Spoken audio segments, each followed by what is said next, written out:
रामदास जी को भी सुना।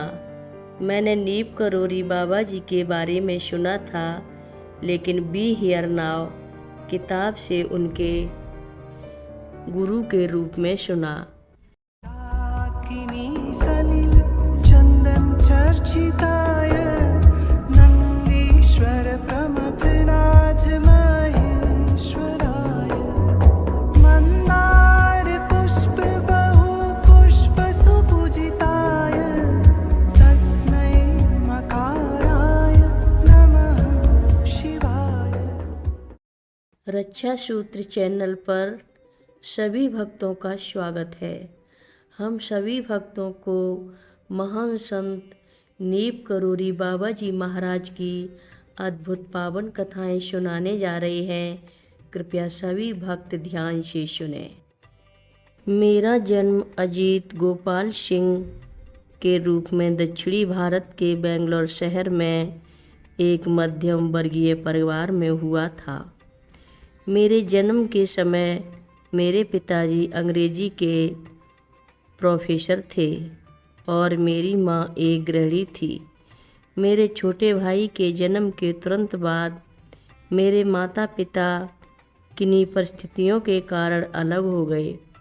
मेरे पिताजी की सरकारी नौकरी और हमें पालने में मेरी दादी की मदद के लिए अक्षरशः धन्यवाद मेरी माँ की अनुपस्थिति में भी बचपन मेरे और मेरे भाई के लिए काफ़ी अच्छा था।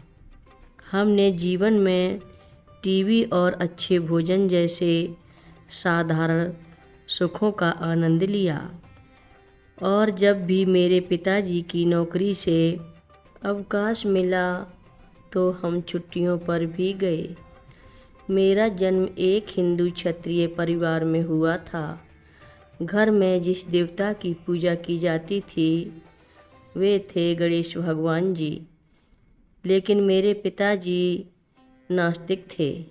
हम बच्चों के रूप में ज़्यादातर मिठाई और पटाखों के त्यौहार दीपावली की प्रतीक्षा करते थे। भले ही मेरे पिताजी समय समय पर नास्तिकता के दौर से गुजरे, हम सभी को गणेश जी से प्रार्थना करने और हर बार जागने पर उन्हें प्रणाम करने की आदत थी। मुझे देवता के साथ लंबी मानसिक बातचीत करने और ज़रूरत पड़ने पर विशिष्ट ईश्वर से कुछ मांगने की भी आदत हो गई। मेरे चाचा जी हालांकि परिवार में अधिक धार्मिक थे और भगवान शनिदेव के भक्त थे। हालांकि 2006 में जब मैं 17 साल का था तब एक भयंकर त्रासदी हुई और मेरी दादी गंभीर रूप से बीमार पड़ गई। मैंने गणेश जी से प्रार्थना की और उन्हें दादी को ठीक करने की प्रार्थना की, लेकिन ऐसा कुछ नहीं हुआ।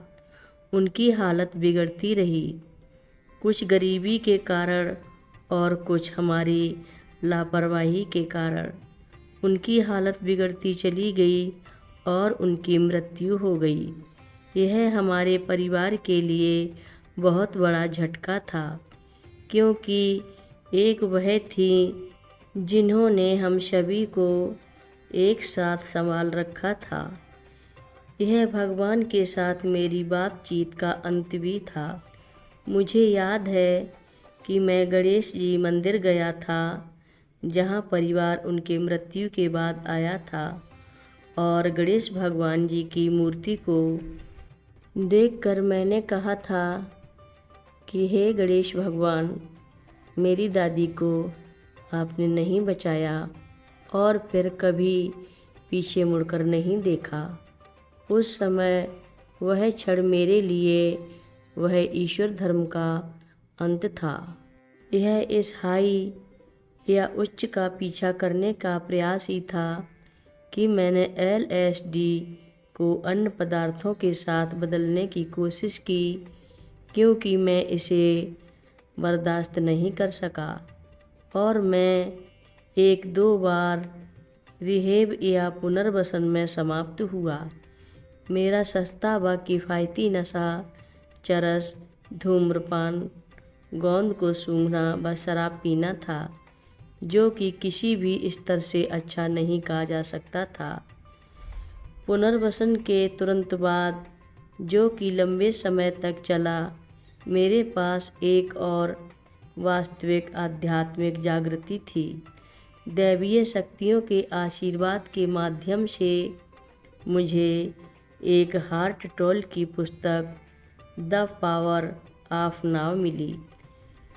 इसने सब कुछ बदल दिया।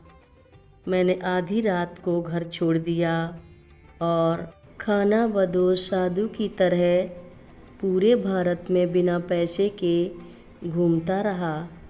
मैं लोगों की दया पर जीवित था।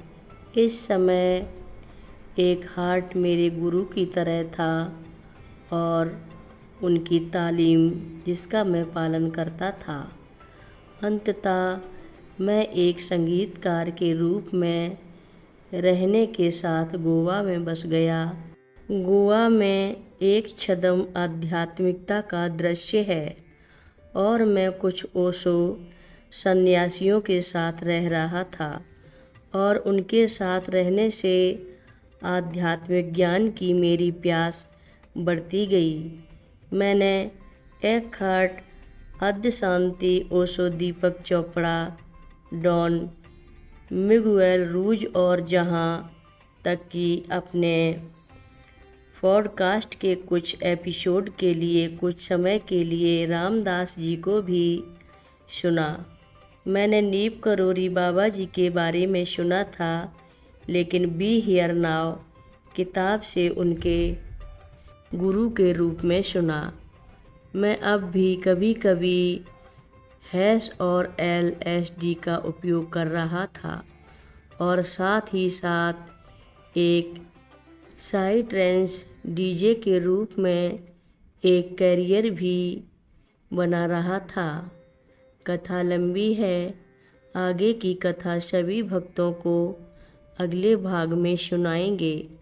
हर रोज़ महाराज जी की कथाएं सुनने के लिए रक्षा सूत्र चैनल को सब्सक्राइब करें, शेयर करें और लाइक करें। घंटी बजाना ना भूलें।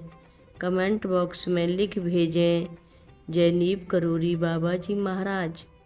बोलो नीप करोरी बाबा जी महाराज की जय बोलो।